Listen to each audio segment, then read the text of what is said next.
Hello to everyone in the Europass Teacher Academy community. Thank you so much for being here with us. My name is Susan Galliano. I am a teacher trainer and counselor at the Florence Europass Teacher Academy. And every other week, I'm here either with a live or with an interview with someone in our Europass teacher community. Today, I have a very special guest where we're going to be talking about humor in the classroom. And before I bring our guest on, I just want to thank you again for being here. And I'd like to invite you to hit the subscribe button on the Europass Teacher Academy YouTube channel. And I would also invite you to like, to comment, to let us know about your experiences and share so we can keep growing with this wonderful community. So today I have brought on a very special guest who has a tremendous background. In his background, he is a gentleman who is now the director of the Europass Teacher Academy in Prague, in the Czech Republic. He was born near Naples, Italy. And he has been active in European learning mobilities since 2002. He's been training teachers in non-formal and experiential learning for years. He is an author, blogger. He's a storyteller, a public speaker, and a stand-up comedian. And he is also a game designer and consultant in education. And he's also a qualified psychotherapist with the Czech Association of Therapists, PBSB. And so, without further ado, I would like to invite Carmine Rodi to join me. Hello, Susan. Thank you for having me. Thank you for being here, Carmine. This is such a fun day for me, because you're going to talk about something that I love, that the huge part of what I enjoy doing in the classroom.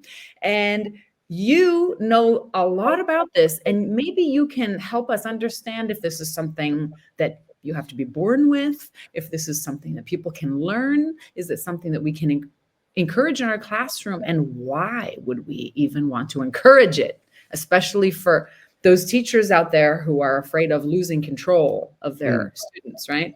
So before we begin, I just wanted to ask I introduced you with your wonderful background, and that's sort of like the formal background of Carmine Rodi. But what do you think would be important for our viewers to know about you? All right. As you were reading all my qualifications and experiences, even I thought this is a bit much. How many people are you inviting on the show? And it's me. I used to say I have a lot of hats, and that's because my head gets cold. I always like to do many things, and I find so many areas interesting. So I like to be one of those jack of all trades. I move from one experience to another, but then I sort of connect them all together. I have a very formal background. I studied business at the university, but then I moved into communication, journalism, public speaking, game design, and now stand-up comedy. So I think one thing that defines me is that I find reality a bit limiting, and I always like to explore, to live in these imaginary worlds that we can create sometimes, even just with our words. You have no idea how much I understand you. There's not enough time in the day. And maybe in a lifetime. That's right. That's right. And then you also mentioned that you have an audience of 2, I think, at home. Yes, we have 2 kids. Oh my God, they are an audience, and they are demanding. They're 5 and 4. I want to say hi to them. They're in school right now. But yeah, and that's a huge window into humans and how our brains develop, language and humor as well. They get fun, and they are fun. And they're funny. Yes, absolutely. They give us some of our best material They as well. make me laugh. They know how to make me laugh. They make practical jokes. They make language jokes. It's very interesting. It is. It really is. And for the teachers who are watching, I'm sure that some of them are thinking like, well, okay, how can teachers actually use humor in the classroom? Like, is this something? How appropriate is it? Well, that's a big question, right? First of all, I would never use the humor I use in a comedy club in the classroom. And that's something that we need to learn. And sometimes making mistakes is part of the process. I've learned, I stepped over the lines and then I realized, oh, never again. And I have jokes compartmentalized in my brain. Like these are good morning jokes and these are good afternoon jokes. And these are never jokes. But the problem is that they get confused sometimes because in humor, you want to unlock spontaneity. That's important. People need to feel you're being authentic and you're being loose. And that's how they can vibrate with you because it's all about connecting energies. And in being loose and in being spontaneous, you can put a foot out of the line. That's part of the process.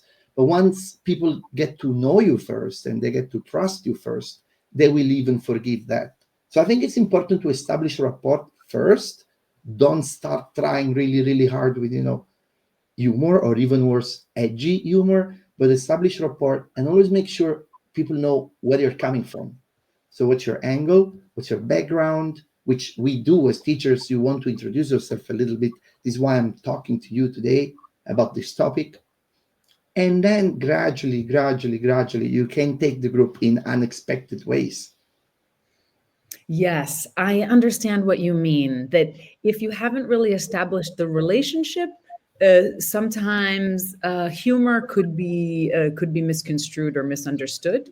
And I have sometimes wanted to put a disclaimer, before I talked about something, but before using humor about a topic that perhaps could even be a little bit controversial for some Yeah. people. But once you have established that relationship, and sometimes just saying ahead of time, hey, this is a joke.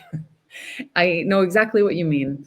It's a big And topic. And I find that, when a comedian releases a new special and it's controversial, it makes headlines for a few days.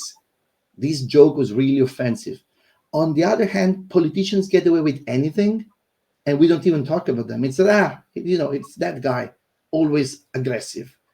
There is much more emphasis on humor than it is on political communication. And why? Because we want to like humor. We lower our defenses. So we invite a joke in, and that's when it's controversial, we get really, really upset. Humor is like ice cream. Everybody has one special flavor, and humor is like ice cream because it's only funny when it falls on somebody else. And so this is something we need to also train ourselves a little bit and also our audiences, our groups. It's that's okay. so It's just a interesting that you joke. said. You can relax.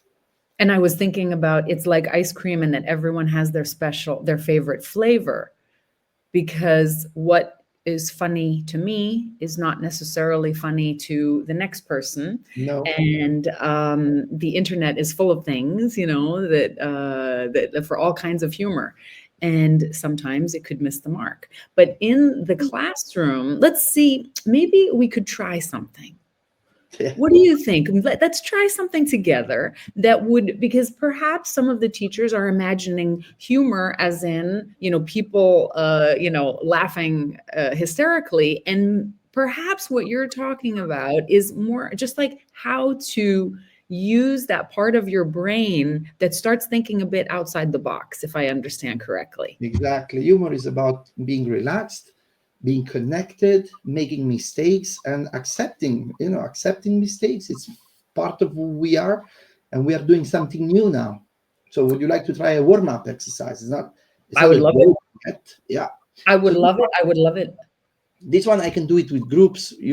Our viewers can also try it with your students. This is really harmless, and it's about making fun, energy, and mistakes. I call it level up, and it's an icebreaker. So imagine we are in a group, right? This is a bit different. It's you and me, so you'll be the group. But imagine we are a group and we're standing in a circle and we are raising and we're clapping our hands. The first person will start saying something, anything that comes to your mind. So Okay. name something.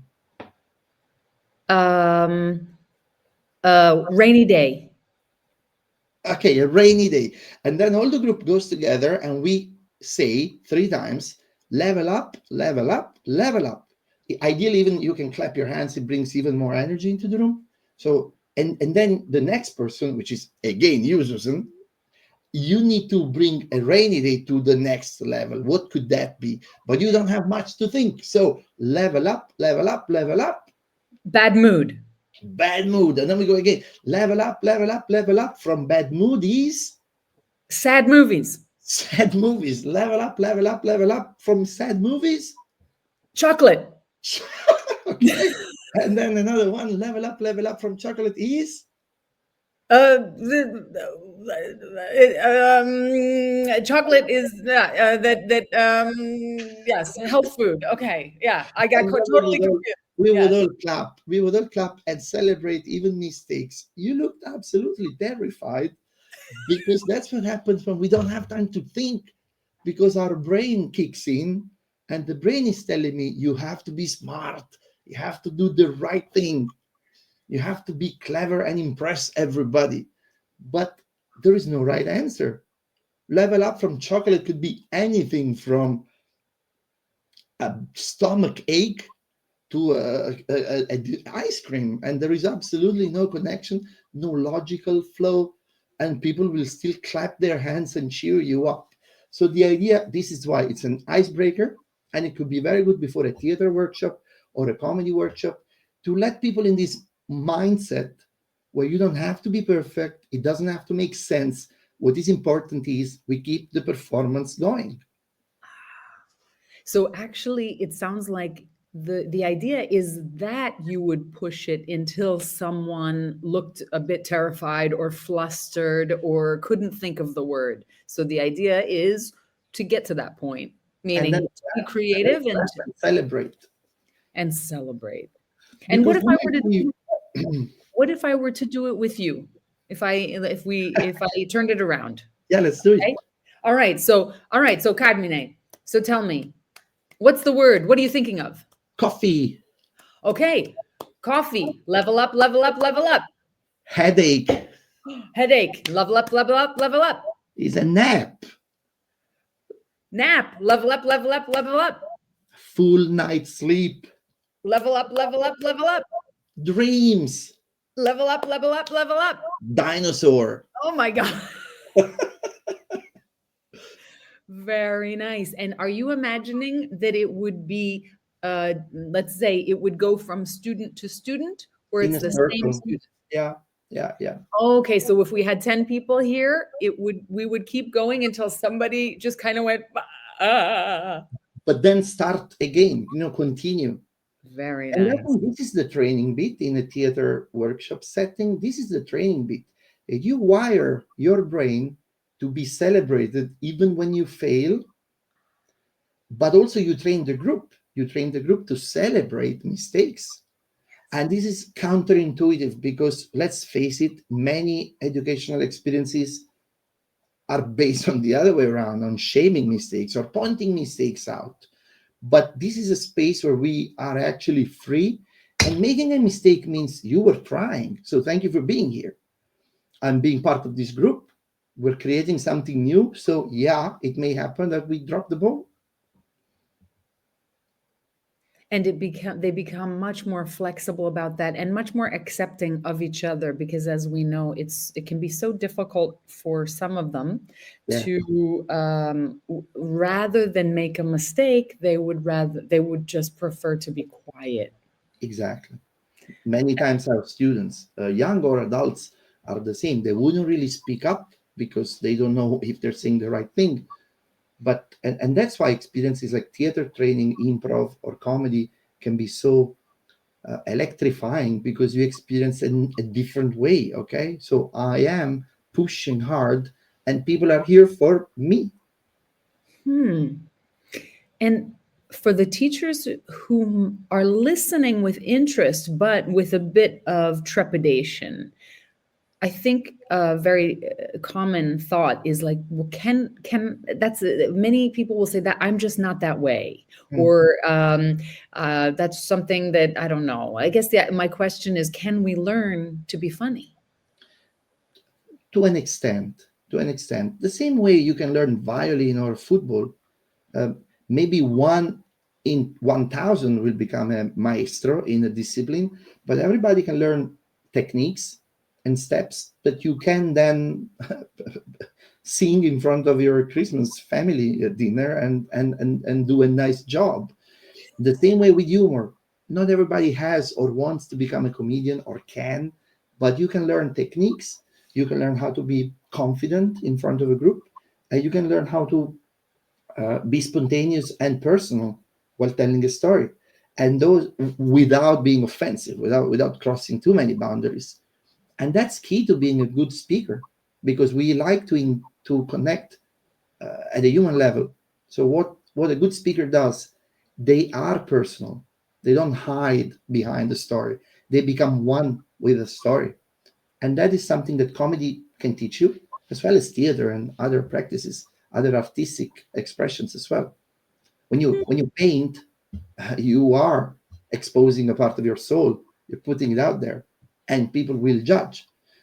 When you're telling a story, it's even more personal than that, because there is no medium. If you think, you are the medium, your voice, your personality becomes the medium.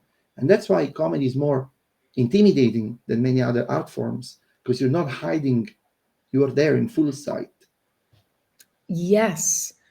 I have often said in music, when you have when you're singing with a band, that they talk about the singer as the front person, okay, the front man, the front woman, and I have often said that the risk in music for the singer is that listeners, without having any particular training, they can hear Yeah. the imprecision, they can hear the insecurity. Whereas if the bass player maybe, fumbles, or if there's something a little bit off, you would need more of a musician's ear. Yeah. And it's just like with comedy, where everyone can kind of follow this, and they can sense if it's a bit forced, or if it's trying too hard. That would be like one of the worst things that people could say.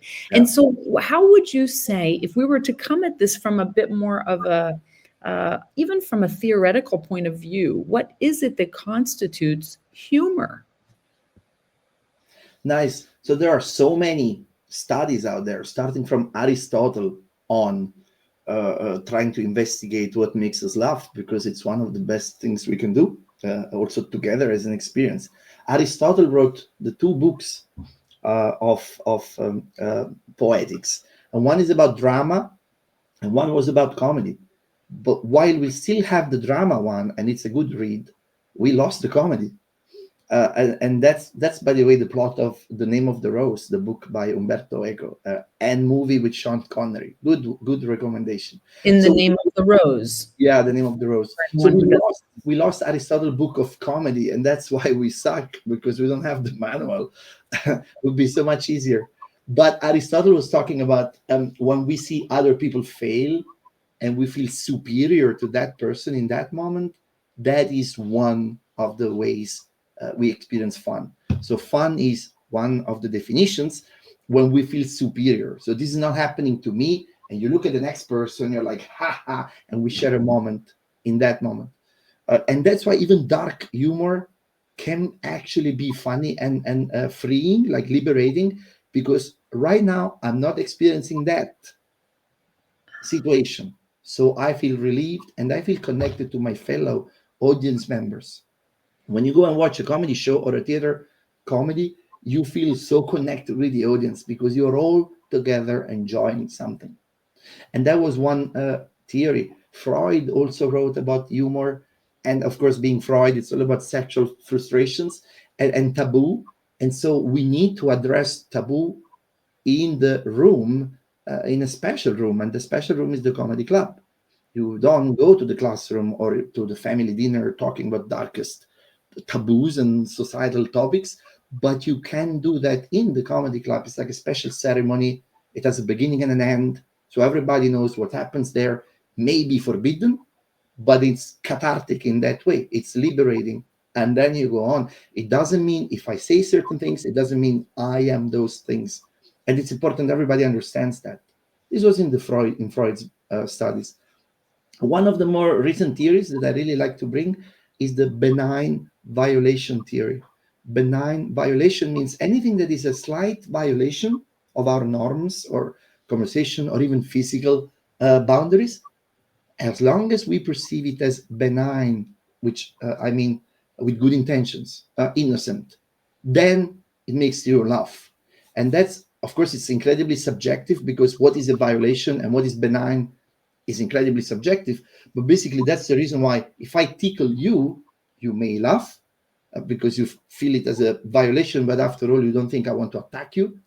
But I cannot tickle myself because that's not a violation.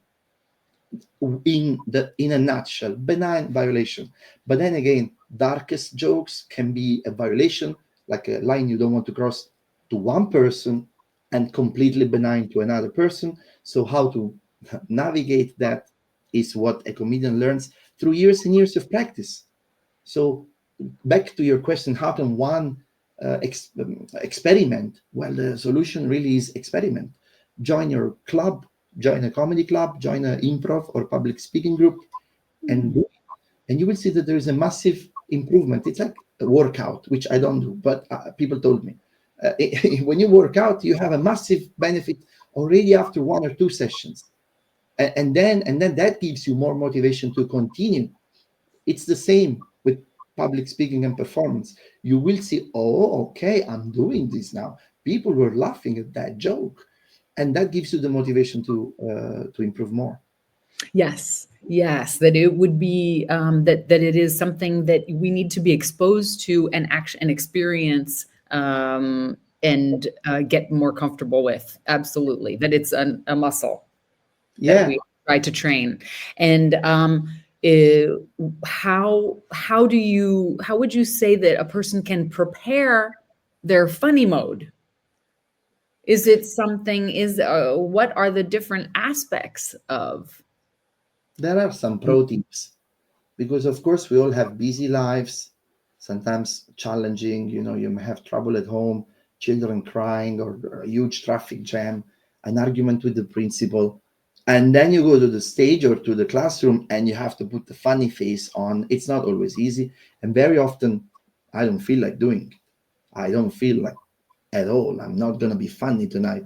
So there are a few steps that help, and everybody will choose their own ritual. One could be a long hot shower, if you can, before the show, or one could wear their favorite thing, or a little, like, very quick physical workout, very quick, not push-ups, but something like stretching or something that puts your body into a different state of Yeah. mind. Someone listens to your favorite song, a power song, or a comedy beat. If you listen to a comedy beat, comedians listen to their own beats, because you hear the laughter, and that laughter will put you into a laughter mood, Yeah. and then you're more prepared. You know that's gonna happen through your ears. Your brain gets wired. So any of these little tips, we can try to make a separation between whatever is before and this performance that is going to happen. So you're talking about kind of like using your senses to stimulate a certain response in you, and then maybe you were talking about even just using your body. I'm a big fan of jumping up and down, Yes. shaking my limbs, things that are going to just change the energy in my body. And would you say that that is actually a good thing for teachers to be aware of, like before they start their school day, before they start a lesson, before they ask their kids to do an activity that's going to take them kind of out of the box into let's say, on a little bit of a creative journey that's not necessarily funny, ha ha, but where you're really going to help them embrace this fact of the spontaneity of making mistakes. What do you think about that? I think this is super important. And teaching is performance, not in a dramatic, theatrical way, but teaching is a performance in the sense that we want to transmit emotions, information, knowledge, and we vibrate with other people. Empathy is one of our strongest human features, even before language. So it is incredibly important to understand that this is rooted in science. It's not voodoo or haha. Rooted in science, we communicate our emotions to whoever is listening to us. So make no mistake, if you hate your job, people will know. And if you hate being there, there is no way you cannot communicate that. If you hate being there, people will feel it, and therefore they will hate it as well. So it's okay. There are bigger questions, like if I hate my job, that's a career change. It's we cannot solve it in a minute, but find the reason why you want to be there, and maybe it's interaction with the students, not the bureaucracy behind it or the program, or maybe it's the subject you're teaching after all that you have a passion with, or a special exercise we're going to do today, and really wear that feeling. Because if people know that I'm loving it here right now, I love to be with you. Sometimes even we say it. I'm so happy to be with you today, Susan. And this is already 100% communication and establishing a connection. And if I love it, you will love it. And that's a great start for a performance, for a relationship. Now, how to put myself into this mood if I'm in a darker mood? There are many ways. Body, mind, and feelings are connected. So, whichever way you want to start, it initiates a change. And maybe I do a physical very quick warm up or a power move. Some people pretend like this power stance 1 minute before you start, breathing exercise, singing exercise, a very quick singing before starting, because it activates all the right things. And body will bring positive thoughts, and positive thoughts 100% bring positive emotions. This is the basis of cognitive behavioral therapy. So again, it's rooted in science. It works. Some people like to start from the thoughts. So you may repeat a power sentence, power words. For Think, example, I am good at this, and I have something important to tell you today. Or this specific topic is crucial to what it means to be a human. History or philosophy or arts is what makes us human. I have a very important message for you guys today. Or mathematics. If you want to understand how the stars work, you need to understand mathematics. So this is what we're talking today, the universe, not math. And yes. it really changes the whole playground, because I'm going to bring these feelings with me, and the audience will feel them 100%. Yes. And you talk about it as an audience. And I was thinking about this fact of like teaching as performance art. What do you notice in your experience and working in education as an education consultant? How can teachers feel encouraged to look at themselves this way? In the past, and still in many classrooms, there is the idea of the teacher as a transmitter of knowledge, which can be interpreted in quite a serious way, okay, a bit dry, Yeah. where there would be, you have an audience, but you are expounding in a way that is a bit more, yes, like a didactic. And I was just thinking about that, like, what are these different aspects of performance art in teaching that you try to get across in your courses? The saying is that teaching and stand-up comedy are actually very similar, but the opposite. Mhm. In that, in stand-up comedy, you know exactly well what you want to say. It's scripted, but you make it look improvised and conversational. While on the other hand, in teaching, you make it look very professional and very prepared, but sometimes you have no idea what you're going to talk about. Uh, but they are connected. The things are connected. And I think from performance, what I take is creating a relationship with the audience, which in this case is our group of learners. When I ask even adult teachers, when I ask them, do you remember the content of every single class you took, or even a few? People are puzzled. Of course we don't. We forget information. We forget so easily. But when I ask, do you remember the personality of every teacher you had? And that's a close 100%. We remember the personality, the good and the bad. So personality is really what communicates. Personality goes a long, long way. So invest in developing your personality or communicating your personality, bringing out the positive aspects, but also the quirky ones, and develop a connection with your group. Get to know them also on a more personal level, what they like, what what they love, what they don't love. And then information really takes a backseat. But this is in line with the current pedagogical trends because information gets obsolete so quick. We live in an age, we don't know in 5 years what will be current anymore. So what are we going to teach? And maybe we need to teach how to be together, how to be humans, how to build a society which is not based on violent conflict all the time. And this you teach by just being together and living together, establishing rapport. So create a rapport with your audience, listen to them. A comedian is listening. It may look like we don't. We are listening very closely. If the audience doesn't like a topic, move quickly to the next one. But And how do you know that they don't like it? it's easy. It is if you're listening and you're watching, you will know. First of all, comes the non-verbal cues. So I'm going to show now.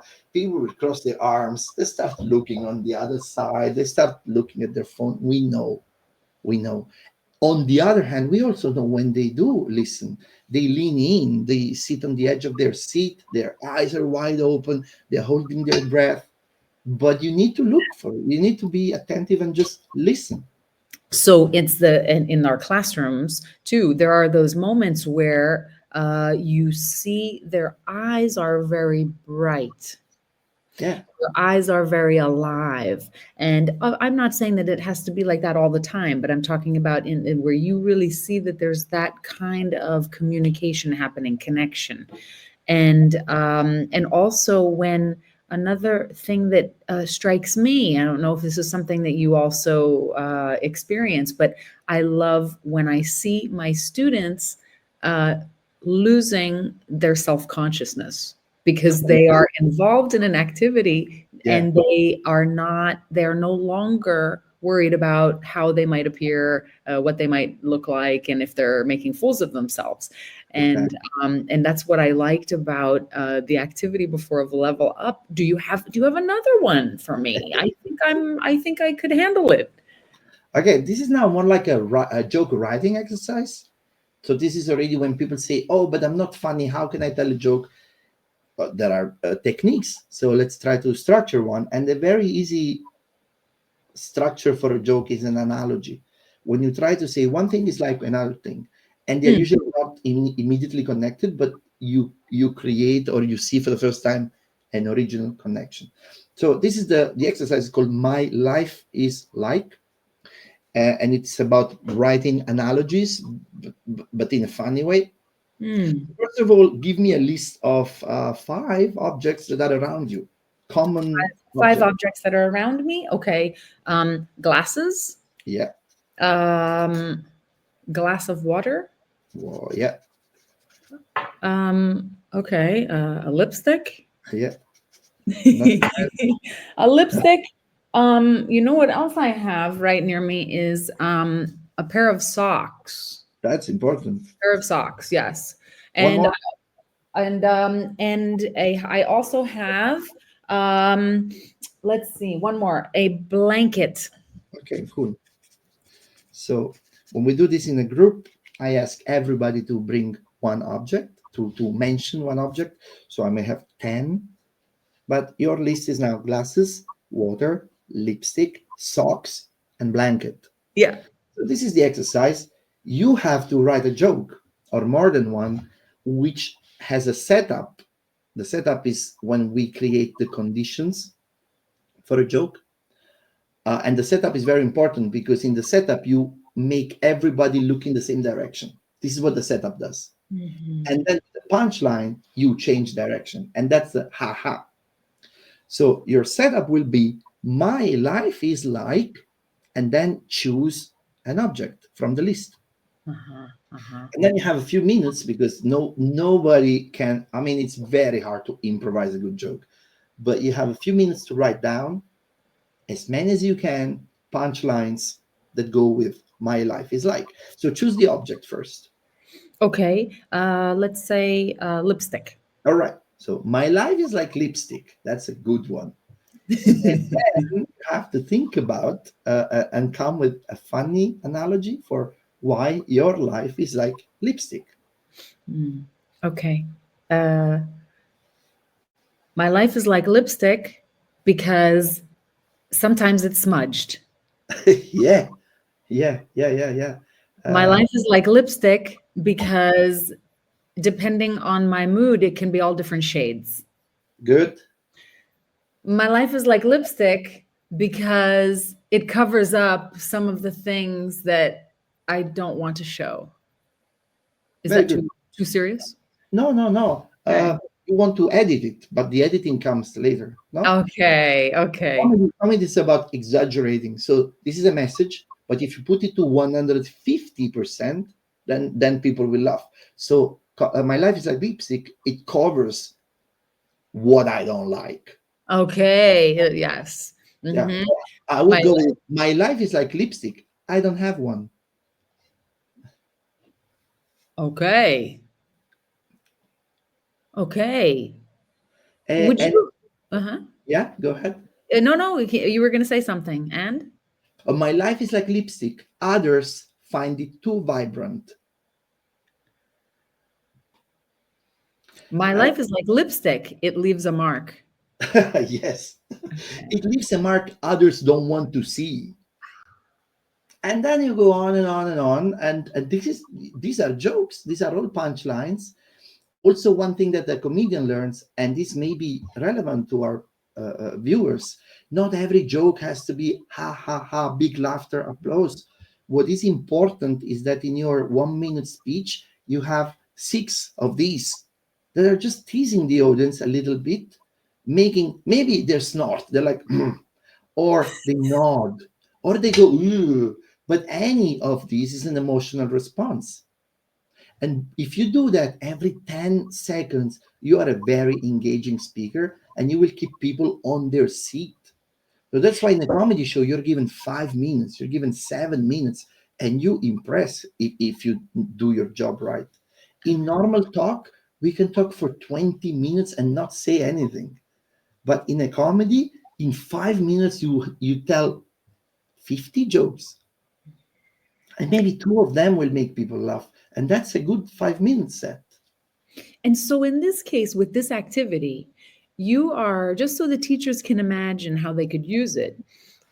Each student would look around and find five objects and then write these different analogies, and then perhaps like popcorn they would offer up different analogies.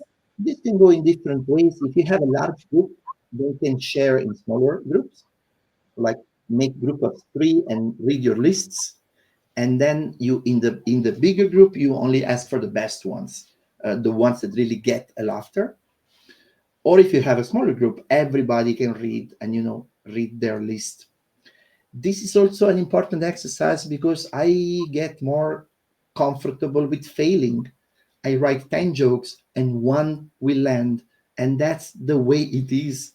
There is no other way. Even professional comedians, before they release a Netflix special, they for 1 year they tour the show and they need 3 hours before they can condense 40 minutes of content. This is the process. So it's also a humbling experience, but it teaches me that it's okay. This joke, you don't like this joke, it's fine. Hey, here's another one, and here's another one, and here's another one. And I think this is a very good exercise for character in general, because very often people they think they're not funny because they're afraid to try. But if you don't try, you will never get that one joke that will make people laugh. And after you have it, you can use it. You can use it in your dinner parties. You can use it in your public speech. You can use it in your class. So once you have this, your my life is like, unless it's incredibly dark or terrible, you can use it. So that's also how you write your repertoire of jokes that are useful in a social setting. And how is this something that we talk a lot about trying to help our students with like the 4 C's, with communication, collaboration, creativity, critical thinking. It's all And there. exactly, this strikes me as a very 4 C's kind of activity, and very much connected to something that many of us need help with, which is public speaking. Humans were not made for public speaking. We were made to be in small groups, hunting and foraging food, and we were afraid of the dark. We still are afraid of the dark. So public speaking is very much something that emerged with modern society and political life. So we're not ready, we're not made for it. So it is a skill we need to learn. Nobody is a born public speaker. You may have a talent, but it needs a lot of work. So first of all, acknowledge the fact that fear is normal, and even a very experienced public speaker will experience fear of the public and of delivering the message. Practice, practice, practice, because as every other hard exercise, once you get familiar with the idea and you know very well what you're going to say, and you know very well that there are punchlines and people will laugh, and you know the room, you know yourself, you're in a good physical and mental shape, all that helps. Control everything you can control and don't worry about what you can't control. Sounds easy, but this really only comes with practice, practice, practice. Yes. It's because public speaking is definitely, it's one of the top fears that people have. Yeah, And I some have a people lot of people are more afraid of public speaking than of dying. There is a research actually, which has been made again recently, and again it confirmed the same. So people are more afraid of public speaking than of dying. So there is an old Jerry Seinfeld joke. So in a funeral, people would rather be in the casket than giving the eulogy.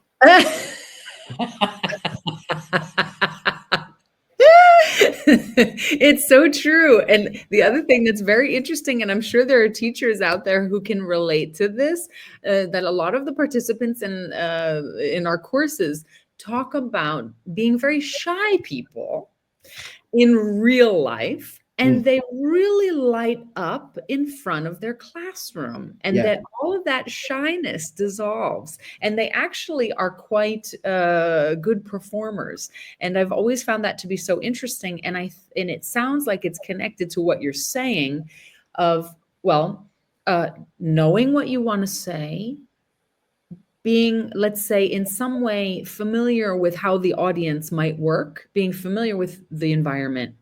And this actually makes me think of anytime I have, for example, I have needed to sing or perform on some level in a new environment, I am Yeah. much more nervous. Yes. For me, going and seeing the place physically ahead of time already brings down a lot of my anxiety. I would say, I don't know, 25%. I actually having the experience of standing in that room. And that's one of the things that I often ask to do. And it's funny because sometimes when when you change schools, when you change classrooms, or and there are little, there's the good anxiety, and then there's the anxiety that actually kind of blocks us. It can make us feel a bit frozen. Yeah, completely. And these are pro tips for public speaking. Get to know the room in advance. Go there first. Be the first there. Learn how the lights work. Learn how the projector works. Learn how the windows open. Because you don't want to be worried about all this during your performance. You want that all the groundwork has been done.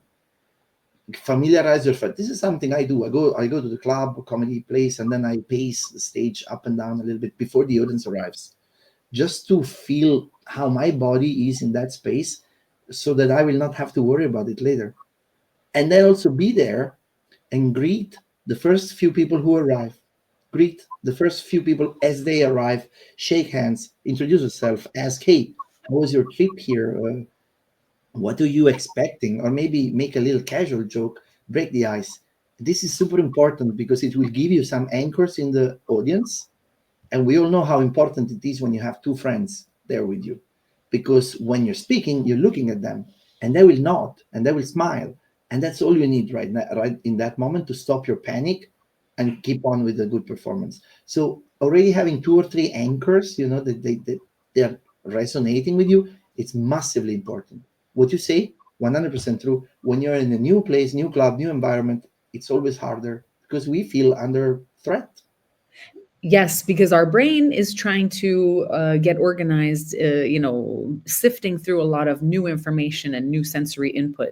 And what you're saying now is making me think of when you were talking about having a few anchors in your audience. And I was thinking about the fact that teachers can really use this.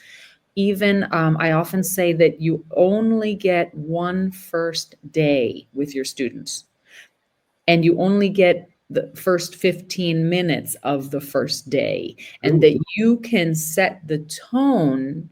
If in your classroom it's going to be important for you for people to communicate with each other, if it's going to be important for them to step out of the box and not always, not worry about always having the right answer, or if it's going to be important to you to use movement, that you are going to plan that first hour of that first day of school in such a way that they experience little bits of this. And what you said made me think about the fact that being there to greet them when they come in and just making that eye contact. It doesn't need to be like we see on some cute little videos of the teacher that has, 25 different kinds of handshakes to let kids into the classroom. I'm not trying to propose something like that, but making sure that you kind of make that sweep with your eye contact, or making making sure that we keep that relationship warm. Alive. Yeah. Yeah. And if you think about it, as when you are a student or a participant, you go into a new place, you feel anxious, you feel stressed, maybe you don't even want to be there because you have your own reasons. And how important it is that simply somebody welcomes you with a smile, and a gentle touch, and they say, hey, yeah, it's bad weather outside, we'll make it nice and cozy here. Or, hey, this is going to be exciting. Last week we had so much fun.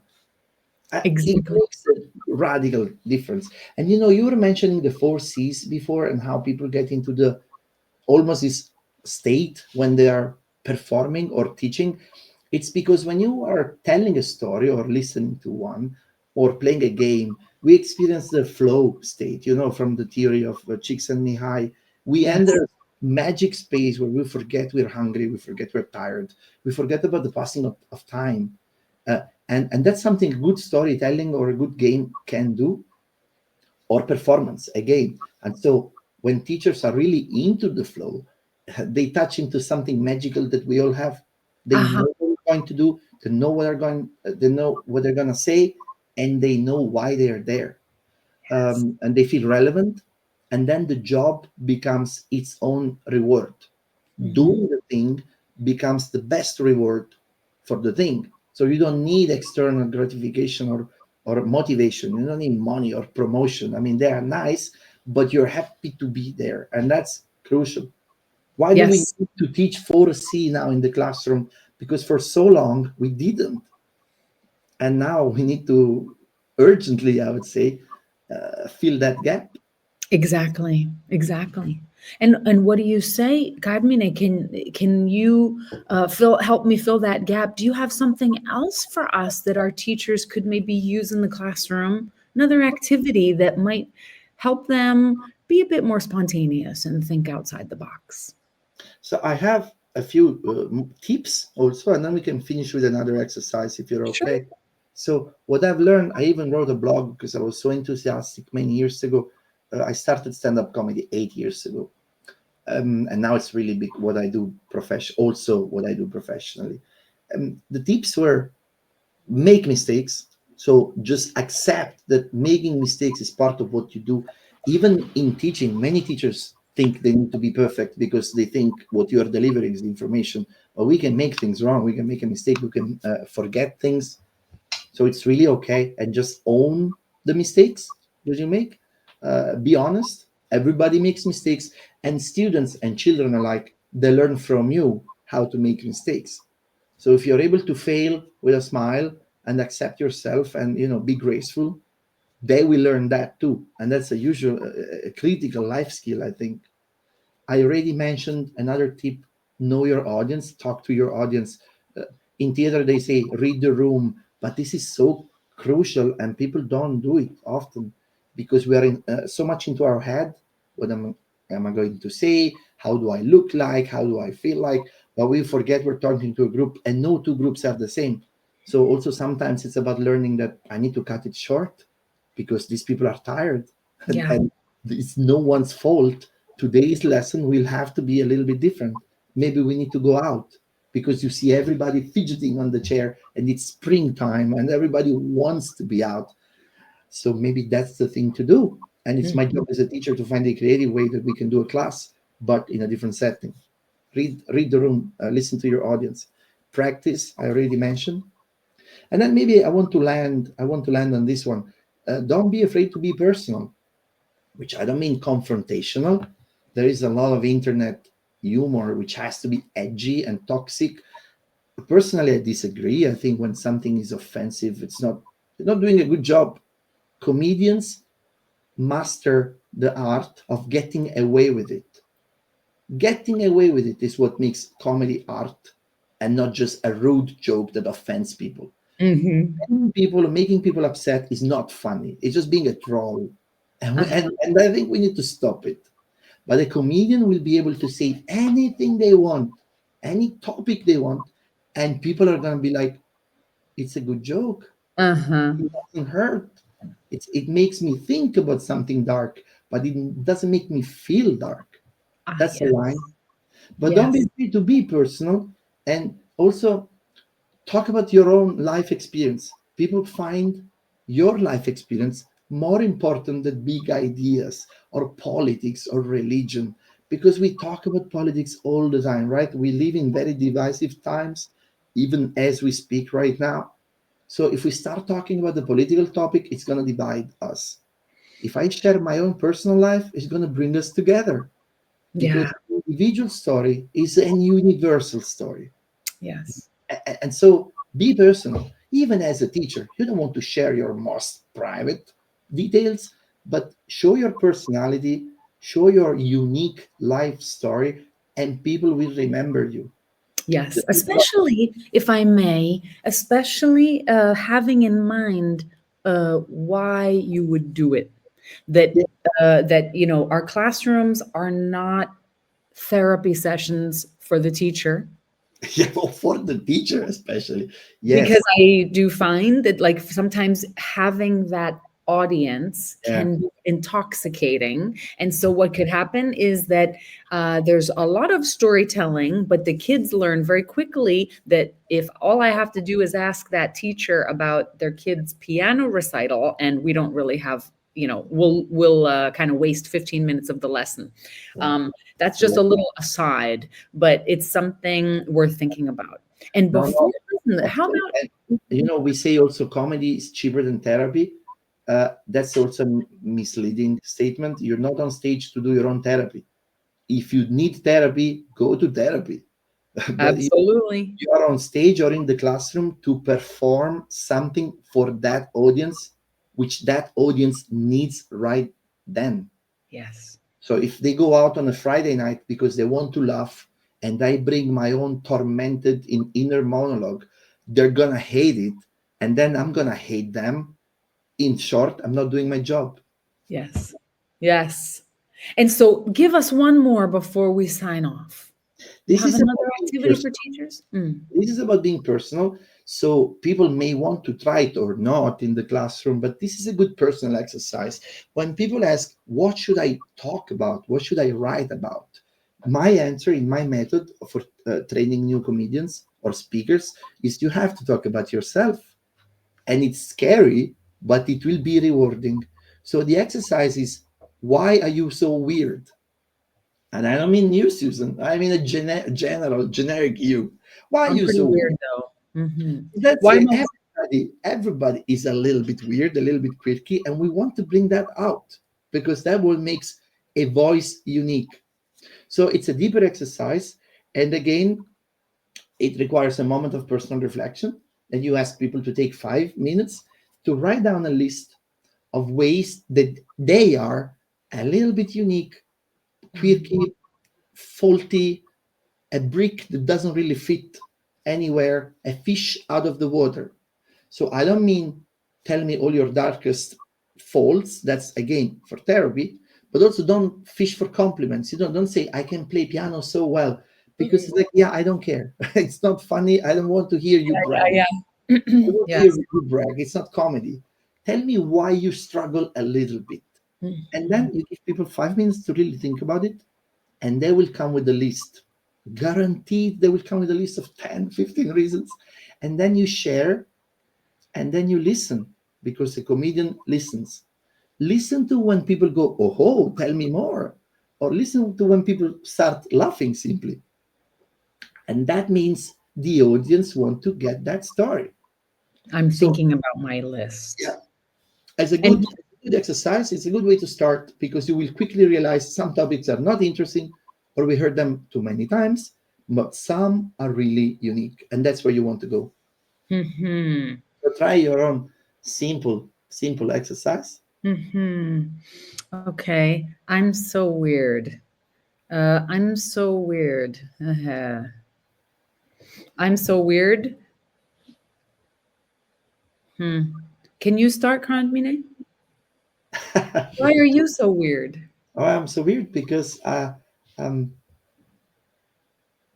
I am a tired father of two young kids, and I'm not young anymore. I am also so weird because I was born in Napoli and I live in Prague in the Czech Republic, which is the opposite of Napoli. I am also very weird because I can't really I can't really do only one job. I have to do more than one job. I'm also Mhm. really weird because I struggle with my body weight, but is it a struggle if you always lose? And I then, love it. and then you make a list and you read it, and some fall flat, and that's the way it is. And you're like, oh, people don't like this story. But if you have 5 or 10, you Yeah. will find something. Yes, I like what you're talking about, that some of it will that it's actually the exercise in writing them out and thinking it through, and that some will land and some will not, and that there's not a right way or a wrong way. It's not that the ones that don't land, it's still I can still see some foresees aspects of it. I can Yeah. still see a little bit of emotional intelligence peeking through, social intelligence, and so none of this gets thrown away. No, correct.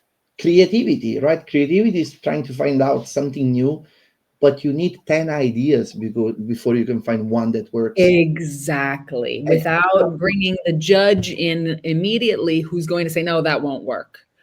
Allow yourself to have the experience. And that's why I was yes, why I when you asked me why I was so weird, I know I have a million things that make me weird. And at this moment, then I was like, and I was going to say something like, I'm so weird because my face betrays everything I'm thinking. that's great. That's Yeah. Exactly. And I'm so weird because I can't stand doing laundry. correct. Oh, it's like so many steps and so many pieces. And I'm so weird because I don't like things with a lot of steps. Yes. for Yes. example. Okay. All right. So then, and I could have fun with this. I could just riff off of this for a few minutes just with myself, and making sure that the judge kind of stays outside of the Yeah. list for a few moments, because then I would invite the judge in afterwards, my judge, to kind of say, what's working, what's not working. What worked exactly. And you Well, can this was fantastic, Carmine. Thank you count so. nationality, culture. Maybe I want to finish with this. There are there are so-called 4 safe corners of comedy. So when you're in boxing, when you're tired, you go into your corner. Safer topics are always food. You can always make a joke about food and people will connect with you. Love and relationship, work, so like jobs, and money. These are 4 topics that connect everybody, and they're usually not offensive. I mean, you really have to try hard to find a way to insult people talking about what you like in food, or how you struggle with your love life, or with money. And so even when doing the list of why you're so weird, it also helps. Okay, so weird and money. Oh, so weird and food, weird and nationality, weird and love life, and So, then the connections start forming. so tell us just quickly again the 4 safe corners of comedy: Food, food, love and relationship, love, and relationships. money, and work life, Mm. job. Very good. I will keep this one in mind. And I was going to say, I'm weird. I'm so weird because I'm often very extemporaneous. However, what I'm really, one of the big takeaways from our conversation, that where I actually have learned a lot, Carmen, and I want to thank you. One of the big takeaways has to do with really honing the craft, and the fact that it takes time and it takes exercise. Yeah. That is not just a question of being of a certain spontaneity. And some people need to hear that because they feel that they don't have it, and some, maybe like me, needs to hear it because I rely so much on the Yeah. spontaneity and the aspect of being extemporaneous, and that I could actually use more discipline in it. So thank you so much for that. Thank you. Thank you for giving this opportunity. We do have 1 week long course in the Teacher Academy catalog on how to use humor. And it's fun. It's a lot of fun. And teachers, I also had headmasters Yeah. come to the class. And for a week, you learn about humor and you apply humor, writing jokes together, telling jokes together. By the end of the week, people have a 5 minutes monologue, almost in a stand-up format. And it's a lot of fun to do it together, and you learn a lot about yourself, communication, and how to use public speaking tools. Fantastic. And tell us how people can find you. So there's this course, other ways that they can find you and work with you. Yes, my name is Carmine Rodi, so they can find me also on my personal and professional website, carminerodi.net. That's if they want to develop an idea or create a workshop together for their company or organization. I do a lot of public speaking and comedy training, but I'm also the director of the Europass Teacher Academy in Prague. So people can look, of course, on our platform, and if they click Prague, they will come and work with me directly or one of our super talented trainers. We cover so many topics, from yoga and well-being to arts, drawing, public speaking, of course, digital tools and AI. And Prague is lovely in every time of the year. Absolutely. Absolutely. Thank you so much, Carmen, for being here. Thank you to all of you for being with us.